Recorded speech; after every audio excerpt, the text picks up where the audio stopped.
welcome back.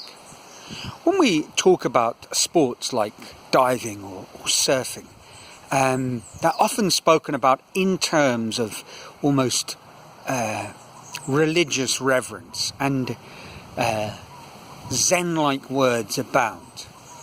And that's hardly surprising, because as activities go, they really do naturally lend themselves to that holy grail of mind states, flow. And I don't dispute that for a second, and albeit a very brief flirtation with diving, that was my sensation. You sort of dissolve into the water, completely lose track of time, and it is truly marvellous. But that's not the way I want to look at spirituality today. So, winding back to my Octopus teacher, and part 3 in my trilogy of mind, body and spirit, I want to begin by giving a definition of spirit. Whether this is correct or not, I think it's quite an elusive sort of word. But my definition will be beyond the physical and beyond the self, which seems fairly reasonable. And in that regard, flow does have that overlap, because you lose your sense of self. But I think it's more in a way of getting out of the way of yourself, as much as transcending the self. And my Octopus teacher, there was a moment in the film where he really does look at things in an incredibly profound way. So he's swimming in the kelp forest, and there's some quite astonishing shots of small jellyfish, and I can't remember if it comes before or as a lead-in to, but he's been talking about the intelligence, the mind of the octopus. And for a small creature, I think it's a mollusk, cephalopod, I don't know quite what the classification of an octopus would be correctly, but it's a pretty small creature, but with an amazing ability to think, and he sort of compares it to a dog in terms of sort of mental capacity, which is quite astonishing, really. And during the film, he talks about how if he's going to track down the octopus, he needs to think like her. He'd sort of almost be an octopus. And this sort of identification and this discussion of the mind of the octopus is part of a deeper look at the kelp forest. And he makes an observation which is really incredible, that when you think about the forest as a functioning organism, he may have a greater intellectual capacity, thinking capacity, a bigger brain than an octopus. But the forest, in its interconnectedness and ability to function, to solve problems, to propagate itself, has a mind well beyond his. Now, the more literal might say, but does it have the power of self-reflection? I mean, what makes our thinking so special is the fact that, we record it and we think back in concrete terms, and we also look back in more abstract terms, and it is ours is a very special kind of intelligence in the animal kingdom, and to try and compare that to the forest, which is so many different organisms, seems somehow misplaced. But is it? If we think of our own mind or ourselves as a unified being, well, we're not really that unified. Now, I'm not going to blind you with science. I haven't done the research, but I have listened to people very well qualified, well versed in the literature, say how we're almost more other creatures than we are ourselves. If you look at the plethora of microorganisms, bacteria and such that make up a human body in sheer weight terms, it's quite astounding. And then if you think about, exclude that, the sort of bacteria that living our stomachs and so on. If you just think of our brain, it's made up of an enormous number of individual parts that in and of themselves are not intelligent, yet generate this phenomenal capacity to think. So why not, and this is by no means an original idea, why not think of the forest in that sense? Think about the forest or other ecosystems or organized units within ecologies. Think about them rather than lots of different separate parts as one unified thing, operating with astonishing efficiency to carry out its objectives, such as they might be.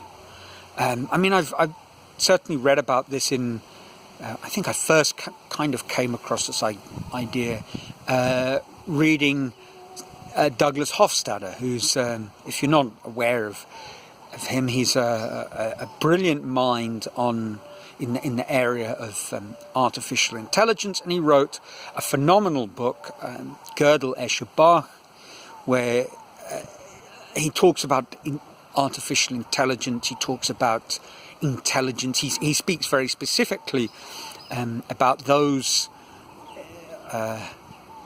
three geniuses, and he sort of ties it together with every chapter is anticipated or followed on by a sort of allegorical, metaphorical conversation of characters in a sort of Lewis Carroll style, a crab and an anteater and things like that. And the anteater leads into the ant colony, and there is that idea of, well, can we think of the ant colony as an organism, and if so, how incredibly intelligent it is?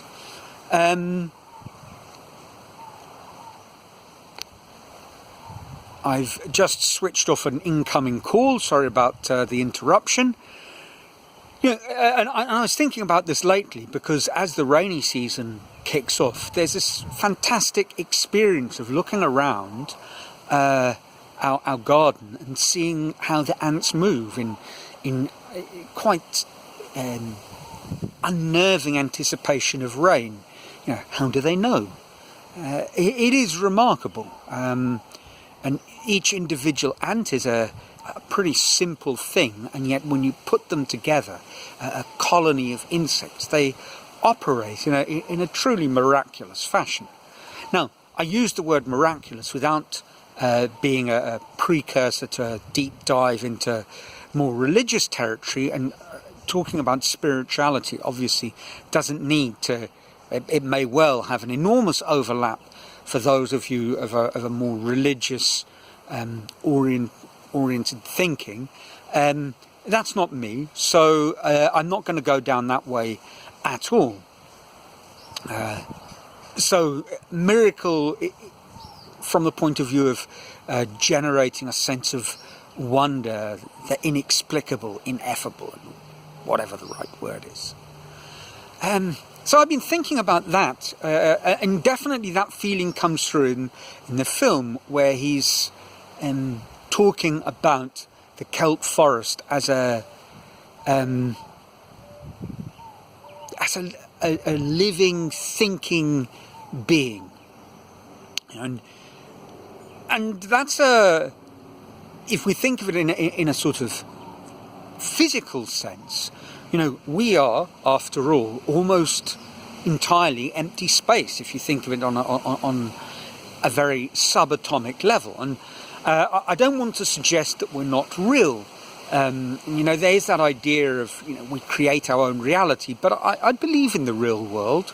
So we create our own reality, but there are these, I believe, these real physical things. It's not all just a dream.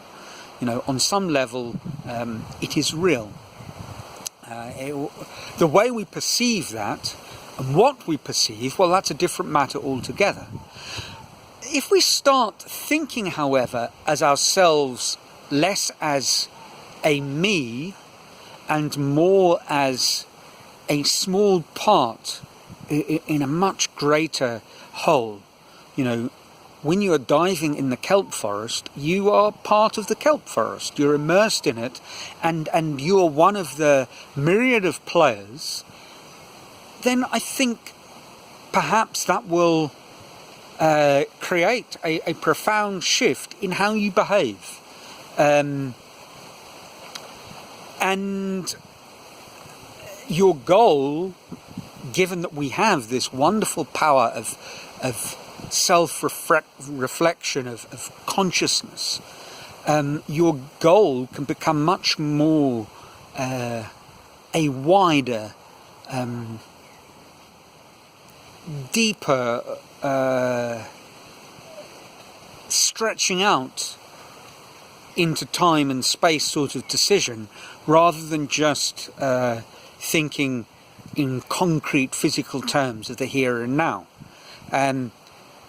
Now, that's all maybe a little bit vague, but I find it, as vague as it might be, quite liberating. If I think, for example, of my art, and I think of my art not just as me being this artist producing this art that will be as successful or less successful, that people will enjoy or buy or share. If I stop thinking in those terms and think of myself as someone, a small piece, a cog, an ant in the colony, community, ecology of artists, extending not just in space, in the here and now, but throughout time. And I think of myself just as one of the many people making art at a particular moment, in a particular way in history, and sort of being a drop in a bigger stream, sort of tapping into it and then feeding into it. I think it sort of takes a lot of pressure off me. At the very least, what I'm doing ceases to become so incredibly important. It's just what I'm doing. It's, have faith in the universe. It will play out nicely. For better or worse, who knows? Just be. And I think actually that kind of thinking of our actions as being simply very small threads in this sort of infinite universal tapestry is a wonderfully liberating way of approaching life. It doesn't make our life meaningless, because if you think of that tapestry, the tapestry is made up of thousands and thousands and thousands, millions of threads. So each of those threads is important. If no thread was important, then if all the threads were of equal unimportance and meaninglessness, it would almost suggest that the tapestry had no meaning. But if the tapestry has meaning and significance, then the threads in their own way form part of that, and that's their meaning. Boy, I seem to have lost myself a little bit. What will you make of all of that? No, I haven't had one drink too many. I haven't sort of experimented with some local mushrooms that have taken a turn for the worse. But yeah, that's my take on the spirituality in my octopus teacher. I'd love to hear what you think, and until next week, ciao from a sunny Brazil.